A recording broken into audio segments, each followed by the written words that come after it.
Hi, hello, it's me, Unkempt Snugglepepper, back with another art critique. If you happen to enjoy this video or find it helpful, please let me know in the comments. I also have my Buy Me a Coffee linked in the doobly-doo. If anyone feels up for a donation, of course I will continue to do these videos because I enjoy it.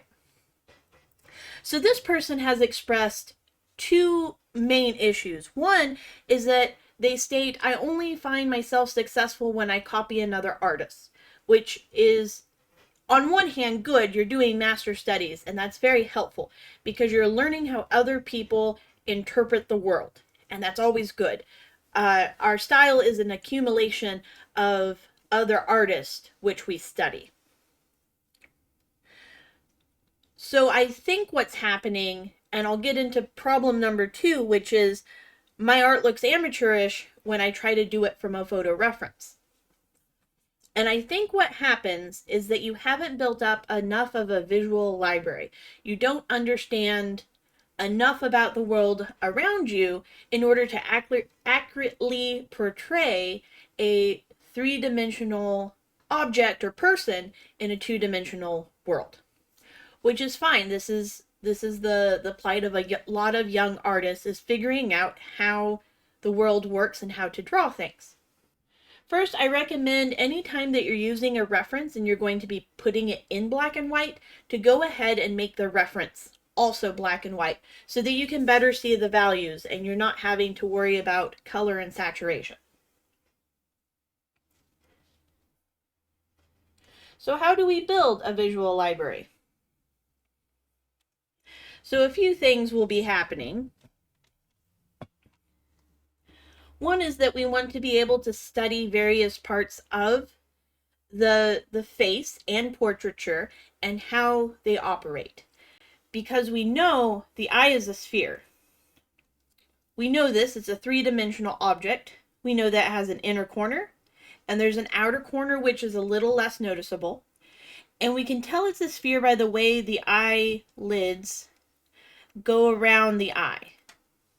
If the eye were not a sphere, then the eyelids would just be straight across, but they curve around the eye. So when we're looking at an eye in the 3/4 view and we're looking at the further eye, we know that it's going to curve as the eyelid goes around it. That curve is going to become more dramatic than it is with the other eye, and we know that we're going to see part of the eyeball in a little bit of profile.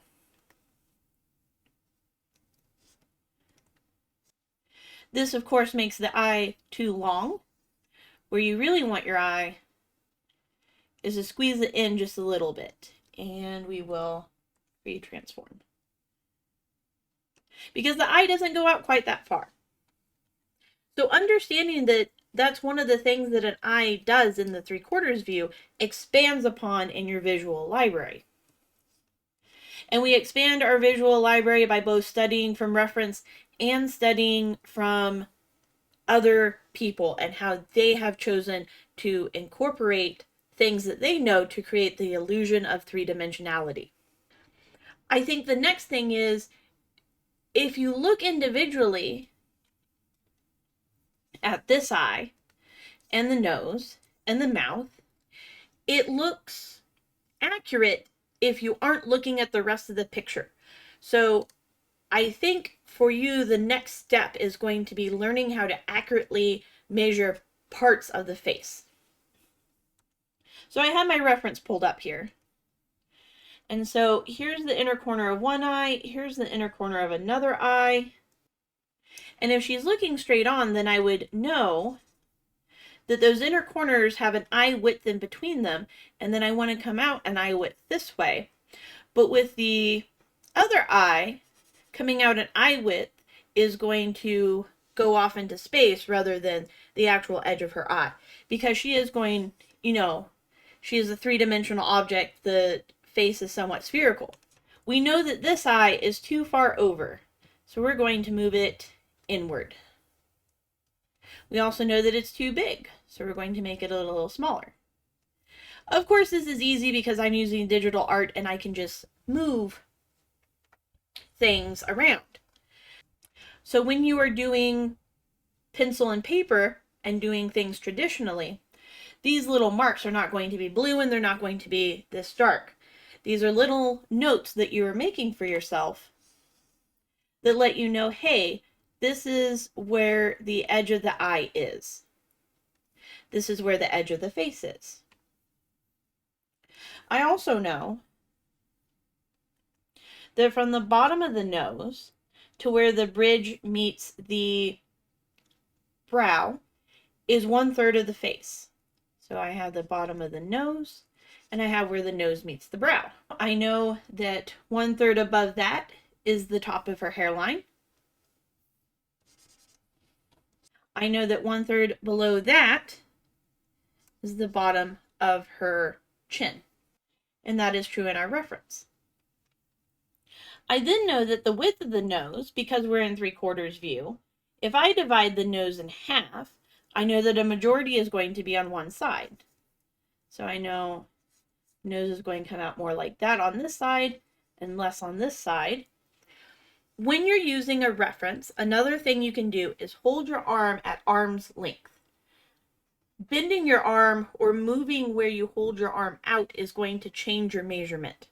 So as you hold your arm out, you're going to determine, all right, I have a nose length. Put your thumb at the tip of your pencil to mark that you have a nose length. Move that up 1 nose length. There you go, you have 1/3. And you can use that to measure different parts of the face. You can also do that and turn it sideways to determine how far the edge of the face is, say, to this corner. We know that's more than a nose length. We can also tell, we can use the width of one of the eyes and know that the lips are going to be a bit bigger than what we have here.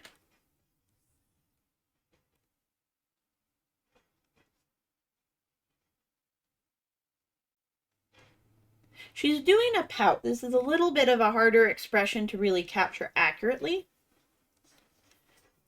We can use that same method and determine the angle at which her nose moves out from her brow bone. And then we're going to continue to look at the relative, how everything is relative to another thing, which is how we determine how different people look like themselves or not like themselves. This is going to tell us where everything lines up. I'm going to use that same method to find some of the angles of her forehead. I know her chin's a bit straighter. And I know her hair comes down and covers the very end of one of her eyes. And let's move the lips up a little bit.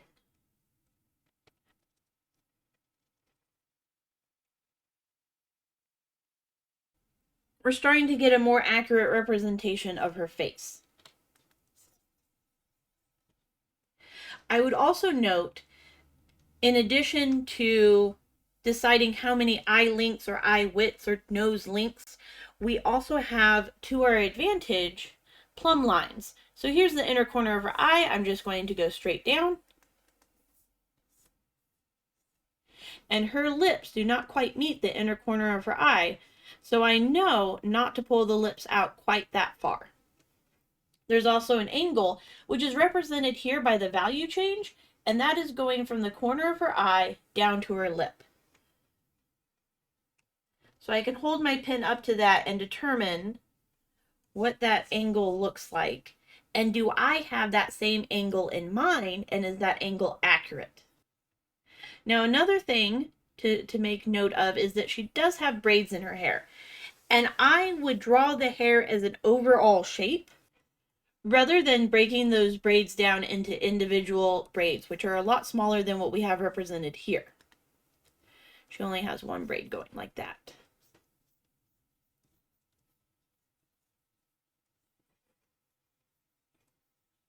And if you have to make a lot of these lines, determining where things line up, determining how big something should be, don't worry, because your sketches are pretty light right now. You don't have to worry about all of those lines being there later, just for now as we start to capture various things and try to get them in their place. And we're going to constantly look back to our reference and then to our piece to make sure everything's lining up. And if at any point you say, I know this is wrong, I know there's something off about this, but I don't know what it is, which we all run into as artists, take a step back, squint, and then squint at your piece and see what seems off. That can help us see bigger shapes. You can also take a picture of it with your phone, which will place it at a different angle. There's also the opportunity where if you turn your reference upside down and your paper upside down, you draw upside down. Because rather than seeing the eyes as this is a